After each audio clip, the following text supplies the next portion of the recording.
Welcome to the Create and Grow Show. I'm your host, George Todorov, and today we have an amazing guest, Trish Seidel. Trish Hey. is the head of content at Just and the founder of her own brand, Marketing Big Sister.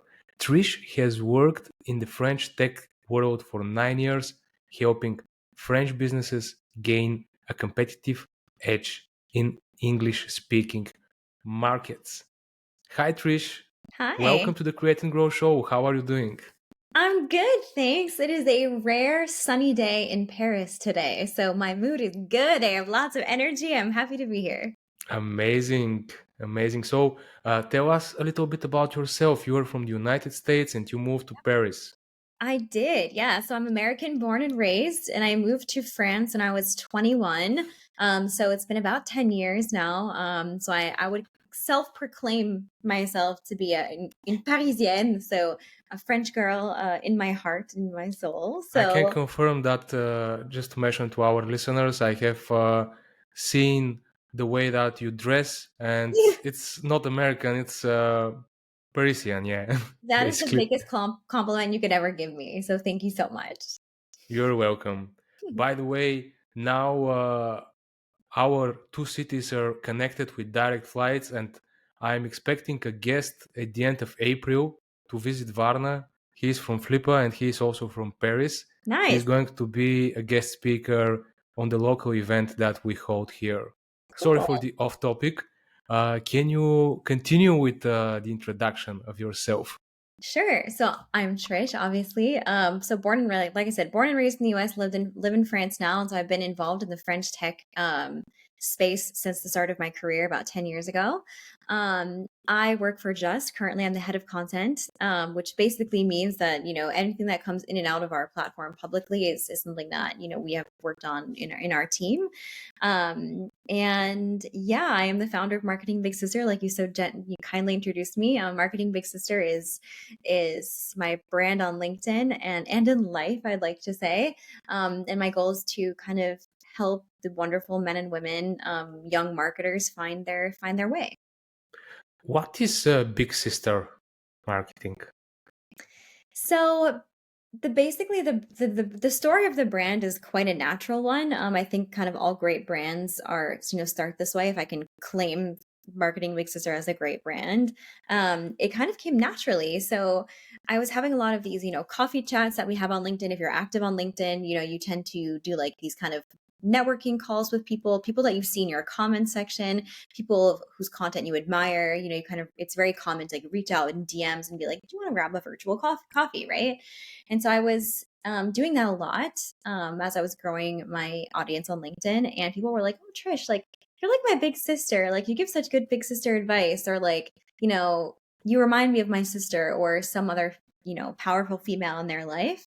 And so I kind of, and I was actually pushed to create this brand by someone who's very well known on LinkedIn, Masuma.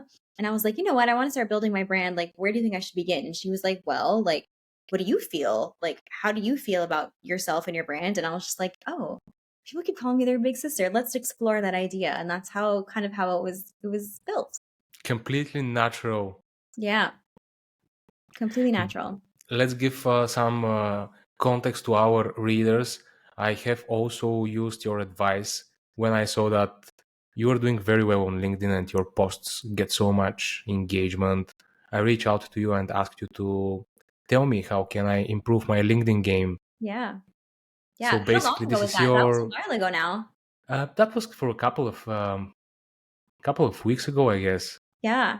Yeah. That's crazy. Yeah. And since then, the LinkedIn algorithm changed, I think. It sure has. It sure has. It's What changing. happened now? You are getting the same engagement, but with less impressions. Can you tell? Yeah, so actually, the evolution of the LinkedIn algorithm is really interesting. So when I started on LinkedIn a year ago now, it's been about a year. Yeah, a little under. Let's just go for a year for for time's sake. We were getting tons of impressions, right? Like it was really easy to get impressions. It was really easy to grow, or easier, not really easy, easier to grow. And then we started to see this kind of balance in the algorithm of being like, okay, we're going to promote engagement versus impressions. An impression is just a view basically of your post. And most recently, the algorithm changed was that. So actually, I think it was I want to say like in May, maybe a little bit later of 2023, the algorithm Mm-hmm. had a big change of reducing the amount of impressions, right? So we saw like a reduction of impressions by like 30 or to 40%. So like the post that I was getting had like 6,000 impressions, then it was going down to 2, and it was really really hard to like manage that change. Now we're promoting much higher engagement, or they are, not we. They are promoting much higher engagement. So my posts are still getting the same amount of impressions or less impressions, but the engagement, meaning comments and things like that, are continuing to grow. So it's very interesting. Mm-hmm. Yeah, definitely. Um, I noticed that you have gained 10,000 followers in less than 1 year Yeah, because you shared that in one of your posts. I How did. did you do that, and what are the tips that you can give to our listeners to achieve the same result? Consistency. So the good thing about LinkedIn is that it's a less sophisticated algorithm than those of like TikTok or Instagram or whatever. So that like anyone can grow at any moment. So you don't need to be like have an established audience to have a really good post. Basically how LinkedIn works is that if you have valuable content, it's going to put it in front of the right people, right? And so my very first post on LinkedIn went quote unquote viral, right? And I was coached on building this post. And the reason why I think it went viral is because it offered a really interesting template, access to a really interesting template, right? So it wasn't a template to download. It was like it was something that people could use and copy the page and use it, right? And I think that is one of the keys of growth is that you need to be offering something of value, of like Mm-hmm. concrete value, especially right when you're in the beginning, right? So like now I do less and less of these like template posts or carousels. A lot of my posts do fine with just text posts, but in the beginning, to establish yourself as like as a good creator, I think you need to be offering something of value. Not all the time, not for every post, but I would go for like once a week. You're offering a carousel, or you're offering something that people can download or templatize or whatever, right? I found that to be a very effective growth strategy, and your growth strategy around that should be like, comment the post and connect with me, and I'll send it to you via DM, right? Yeah, I have seen that people are doing that. They say, if you want this freebie, just leave a comment, like, share this post, and then you Exactly. can see like 200 people are commenting, and it gets a lot of Yeah. Yeah, totally. engagement. I mean, it's super effective, right? And like I do it all the time. Like even as again as a more established creator, like when I see a really good freebie, I'm just like, yeah, I'll take a look for sure. Like it doesn't cost me anything. Sometimes I'm amazed at like LinkedIn is free sometimes with like the amount of good quality material that's on there. Um, and so it's a really good way to grow your following quite quickly in the beginning, but it does take more of your time. Like it has to be a bit of an investment in your time. And the templates don't have to be, or the freebies don't have to be anything crazy. You know what I mean? It could be something that, like a process that you use in as a freelancer. It could be a process that you use internally that obviously you have your company's approval to share, or a watered down version of a process that you guys use internally. Something else like a lot of the best freebies are basics, and that is a great way to begin to build your audience. Exactly. Imagine, guys, you have a link, a lead magnet that you use to collect newsletter subscribers. So why not use all those magnets to uh, get LinkedIn engagement? Just offer Exactly. them for free to your LinkedIn audience. Yeah. Exactly. Because like right now, the priority when you're beginning of building your audience, your priority is followers, it's engagement, it's establishing yourself in the network, right? And so you want to. It's kind of like social proof. You want to make sure that you are giving something away of value for sure. So freebies Freebies. like templates work very well. What else? Carousels. I think carousels are a great way to break down information in a really interesting way. So text posts, get less engagement, or they get less engagement and more visibility, and I think carousels are a great way to balance the two. And what I do to build carousels is, again, I do it less now, but when I was really trying to grow, I would post one carousel a week. And it was basically recycling a post that didn't do well, like a text post that didn't do well, and recycling it into another format. Mm-hmm. because sometimes like the way we write our text posts is like a step by step or whatever. Sometimes it just doesn't resonate in a text format. If you can put it into like a step by step in a carousel, that's a really great way to recycle content so you're not having to completely redo something new every time. But it's a great way to promote engagement and things like that. Do you use any other tools to create your carousels or just LinkedIn? Canva. Canva. Yeah, I'm a very simple person when it comes to like creating on LinkedIn. I have a notes app on my phone full of ideas. I use Notion, have a Notion board full of ideas, and Canva, and that's all I use. Mm-hmm. You Okay, don't need so fancy tools. freebies, carousels, any other type of post or format? I think making a balance of your top of funnel posts with your like really bottom of funnel and middle of funnel posts Mm-hmm. is really useful as well. Um, People want to get to know you. They want to know who you are, right? And I think that again, LinkedIn is a little bit of an odd media source because on TikTok we are, or on video or on Instagram, we're very human, right? People can see who we are. We're obviously often talking in front of the camera, but on LinkedIn, it's a professional network, right? So we tend to think or water ourselves down to our professional self, right? And while it is a professional network and it should remain that way, there's a balance to be had between showing who you are and your personality and in your face. Like people want to see you versus making it too Instagram-y. You know what I mean? So I would definitely throw in as much top of funnel content as you can manage. My split right now is like 50% top of funnel topics, and that's just about like me, my life, living in France, being Mm-hmm. an American abroad, being a manager, like people topics, and then 50% mofu and bofu. So that's 25% middle of funnel, 25% bottom of funnel. Yeah, I can see that you're sharing some personal stuff that are super vulnerable. Like, for example, the story that you shared yesterday Yeah, that you got hardcore scammed by your lawyer, I did. Yeah. Hmm. and But it's a it community. got a lot of engagement. Yeah, Yeah. 100 likes, 72 comments. And yeah. Oh, thank you for the stats. I haven't really been on LinkedIn today, so thank you for the stats. Um, but yeah, and like I'm not sharing these things to get engagement. It's because I've created a network of people that I feel like are my community. And I'm seeking support, right? So it's not, a lot of people can feel like these top of funnel posts can feel, as a creator, I've heard this many times, as people who are creating on LinkedIn and they're a little bit reluctant to talk about themselves and their personal lives, is because it feels manipulative.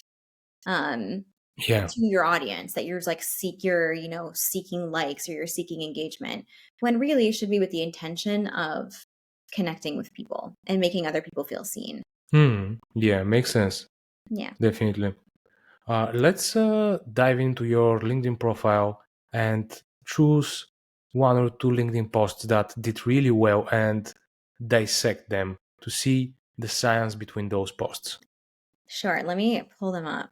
Hold on. Let me. Okay, you better know which one performed the Oh, best. I absolutely do. I just want to make sure I have them, I have under. seen one of your posts where you mentioned the three best performing posts, Exactly. That's the one so I'm it looking might be at. one of them. Sure. So I already talked about the first one. So I wrote a post for context for people who are listening. I wrote a post about my three top posts and with their statistics, right? Because I feel like it's really easy to see these really big creators, like the people who have 40,000 or 50,000 or 200,000 followers, and they get like millions of impressions, when it's generally not like that on the everyday. So my top three, I wrote a post about my top three posts Hmm. and gave all the statistics. And so I talked about the first one already. The first one was my very first post on LinkedIn, which went quote unquote viral. It had 90,000 impressions, and I think 992 comments.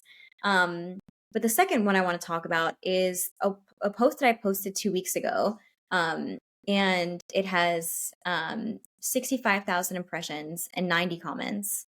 And it is about the $0 one person content strategy. The $0 one person content strategy. So Yeah. this is great for bloggers, solopreneurs, one Exactly. person business. Totally. And for startups, there are lots of people who are in startups and scale ups. And there's often only one person working on content. We're like, I work for Just, and we're a 5-person marketing team. Wait, is that true? 4-person marketing team.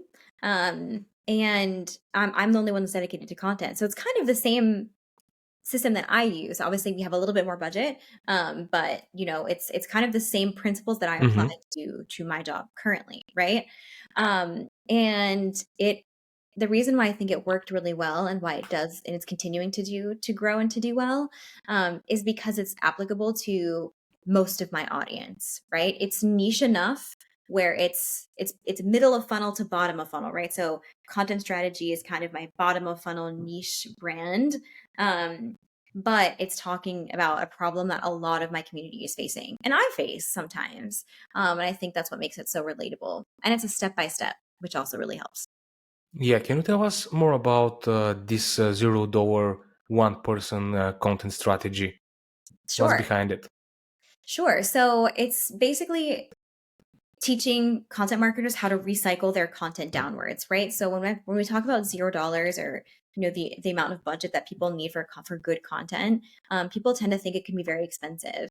And while it can be expensive in time, it doesn't necessarily have to be financially handicapping. That's not a word in English. I'm sorry, it's a French word. Um, it doesn't have to be a financial burden, right? Um, so basically, you start off with one piece of bottom of funnel SEO content, a blog article, for example, or a landing page, right? I'm a big firm believer in the fact that you really only need one piece of original content, and then you can use AI to help ideate on all of the rest. And so you start off with one piece of bottom of funnel content. You get internal validation. You get your product experts to weigh in. You build out a really good article, right? This takes time. I didn't say it was quick, but it takes time to create that really good piece of content. You write it, you post it on your blog. Then the goal is to recycle it, to cut it down and to recycle it into different formats. So the second format that then you could use is turning it into a webinar, right? So you have tons of information in this blog article that you could even cut down into micro webinars, right? So you're taking the content that already exists, you're able to recycle it into another format, into a video format. You could do an interview with the product expert that, contributed to the article. You could interview your founder about how they feel about this topic and what they know about this topic. Because I'm sure their depth of knowledge is even more than what they find in the article, right? Hmm. You can interview a client if you're working internally and this is like, you're looking at product-led growth, or conversion. So that's the second step. So turning it into another format that is interesting for you, right? Third step is to take that the article and break it up into a LinkedIn carousel for your either corporate social media and or for your thought leadership content for your founders or for the key stakeholders in the company, right? So if any of people in your office or in your company or your clients are on LinkedIn, for example, or any social media, really it doesn't have to just be LinkedIn. LinkedIn was my example. But then you can use the article to create a carousel on that topic for your corporate social media and for them. And then we What is can even your dissect it what more. is your process of creating a carousel from an existing article? Are there any tools that can speed up the process, or you just ChatGPT. sorry? ChatGPT. ChatGPT? How? What is the process? How you do it? I've never done it.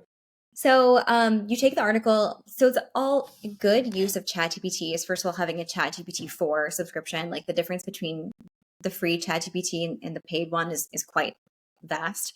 Um, but you feed the article into ChatGPT and you give it a very specific prompt, right? So you need to prompt it properly. The quality of the output is the quality of the prompt that you give it.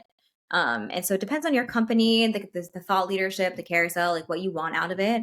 But as specific as you can get with the criteria, the better carousel or the better suggestions of the carousel is going to come out with. So an example of a prompt could be like, take this article, turn it into a LinkedIn carousel of 7 slides that touch on point A, B, and C with tone that resembles example for our CEO who is 45 years old, French, and for this industry, right? And so you're giving it as many criteria as you can to generate a nice output. And it's not going to generate the actual carousel for you, but it's going to generate like the content that you put in the carousel, right? And then all you have to do is edit it. You shouldn't copy and paste from ChatGPT. Edit it, read it, edit it, modify it slightly, without taking too much time, and then put it into Why shouldn't we copy paste from ChatGPT? well, ChatGPT doesn't know your business objectives. They don't know your business Mm-hmm. sense. They don't know everything that you do, right? And they don't know the person that you're creating the content for. If you're creating a carousel for your CEO, for example, or for a client, they don't know that's this person intimately, right? And so your job is to give all of that context that a machine can't, you Yeah, know. so we're using the output of ChatGPT as a rough draft and we edit upon it. Exactly. Thank you for summarizing that in a clear way. I think we'll You are welcome. get there. All right, shall we check another post, another successful post, and dissect it Sure. scientifically? So the next one I would like to look at is one that surprised me that did really well. Was It has about 60,000 impressions and 400 comments, and it's my honest truths about LinkedIn. Mm-hmm. And it's when I reached 8,000 followers, and it actually gained me 1,000 followers overnight. It was Wow. crazy. In one night, I went from 8,000 to 9,000 But followers. how? Honestly, it surprised me as well. And I think it's because people are so curious about how to do well on LinkedIn. Like, this is completely out of the scope for my community. And it kind of reiterates the point that I said earlier, is that anyone can do anything on LinkedIn, when you have good value to provide, right? So any of your posts can do well as long as you're touching on a topic that lots of people want to know more about, right? And so personal branding on LinkedIn is a really hot topic right now. Tons of people are talking about it. Um, and so I wrote a bullet pointed list of all of my very honest truths about LinkedIn. It's not this like kind of clickbaity post where you're going to be like, here are my 3 keys to success. And it's like really basic generalized things. It's quite honest, like I don't write my posts in advance. I write them every single day. I write and post them within like an hour, right? So I don't use any fancy tools. Sometimes I get bored of LinkedIn, like honestly, sometimes I get bored of it. And I think being honest about these things made it really relatable, and it gained a lot of trust in new people that I had never met before, you know what I mean, that hadn't met me before. Yeah. So one of the factors of the success of this post is that it is general. It's about LinkedIn and personal branding around LinkedIn, and many people care about that. Yeah. Number two, it is because you were genuine and you gave your personal tips from your practice, not some super general tips about LinkedIn that you can find everywhere. Everywhere, yeah. So those two things were. Yeah. I think there's a real lack of authenticity on LinkedIn, again, because again, I touched on this earlier, is that, we are our professional versions of ourselves on LinkedIn. And I think there's a false sense of security in that, of being like, I can't be authentic because it's not professional, right?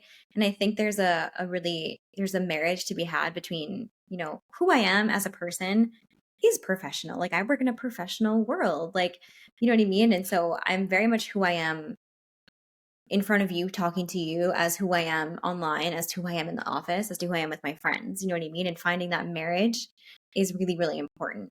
Mhm. And I think that's authenticity is lacking on LinkedIn a little bit, and people really are interested in that aspect as well. Yeah, I agree with you. What else? Let's open one more post. Sure. So the last post I think we can talk about is the one that I posted. I think it was Monday of this week. And it was, again, so a template to give. I haven't done that in a really long time. Um, yeah, it was Monday. What's today? Today's Thursday. Oh my gosh, what time is going out of Thursday, my head? yeah. Monday.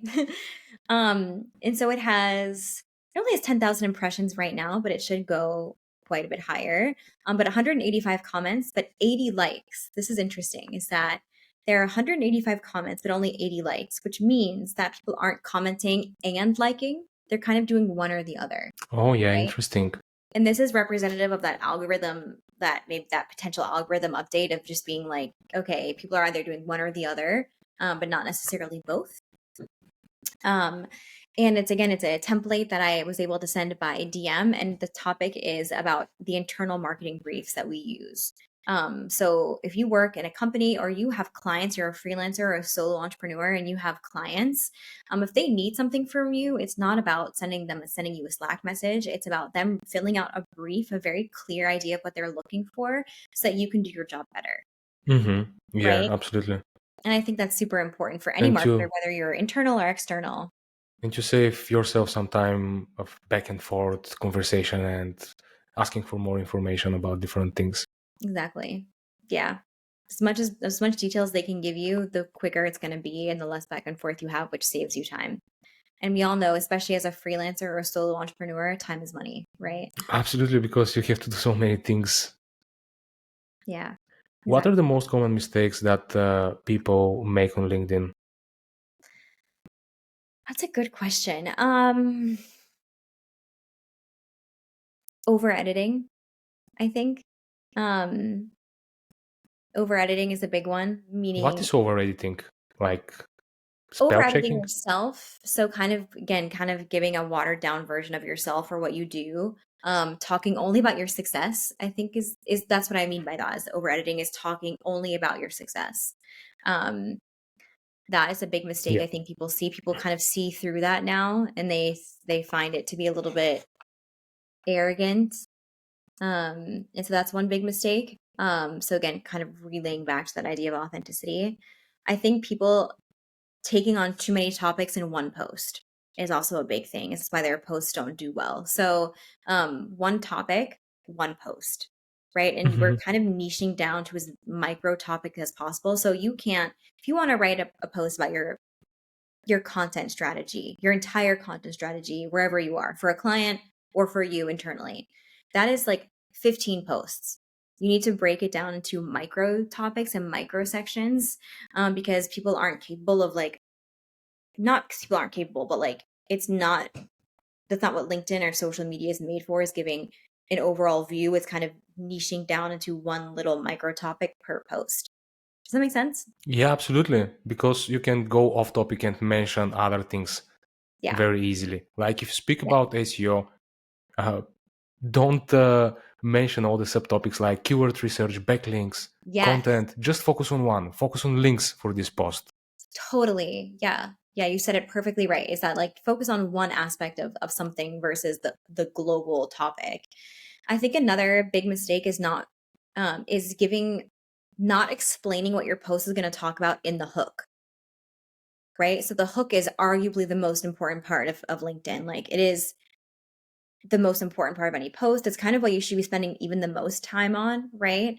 Um, but if your hook doesn't really explicitly talk about what your post is going to talk about, then people they drop off, right? They're not going to hit the see more. If it's ambiguous, they're not going to hit the see more. And when they hit the see more, that is a big boost to the algorithm of LinkedIn that it's going to show it to more people. So being really explicit in your hook is super important. So to explain to our listeners, the hook should be super short because probably 2 lines until the see more link. Yes. So there's a And certain number of characters that's given by LinkedIn, but what you should know is that it's different on desktop than on mobile, mhm, right? So like when you write a LinkedIn post, it actually shows you where the see more is going to be, but it's not the same as it is on mobile. mhm. So people are mostly scrolling on their phone on LinkedIn, so your hook should always be adapted to mobile. And what do you think about including emojis? Love them.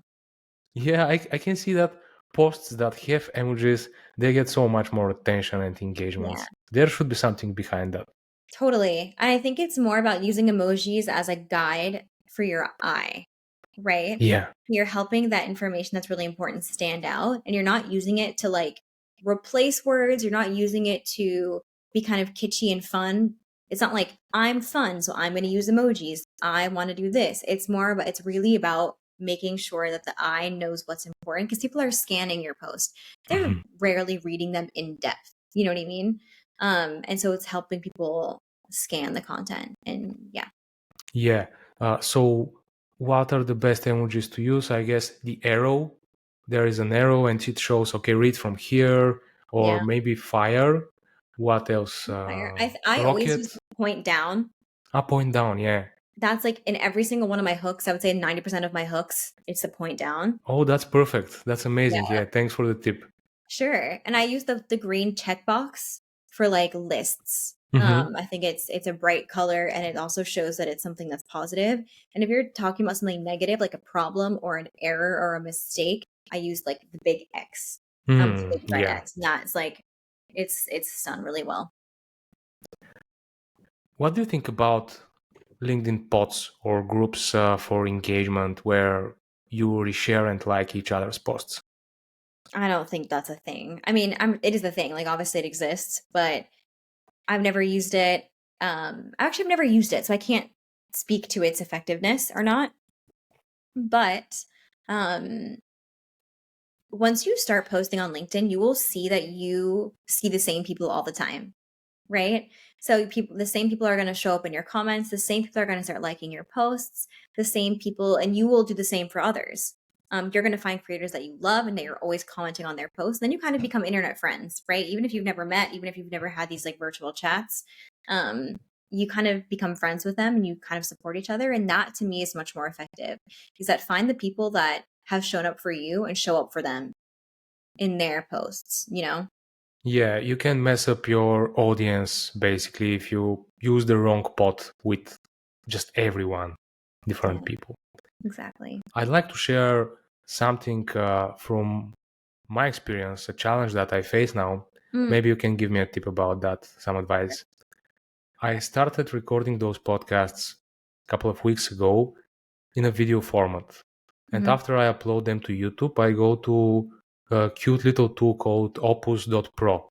Oh, And yeah, I know someone who uses that.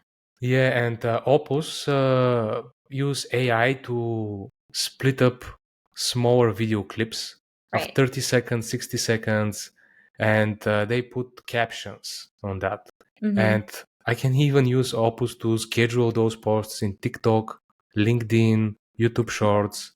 And I started posting those on LinkedIn, but I Uh-huh. can tell that those videos get very few impressions Hmm. compared to my actual posts. I don't know why.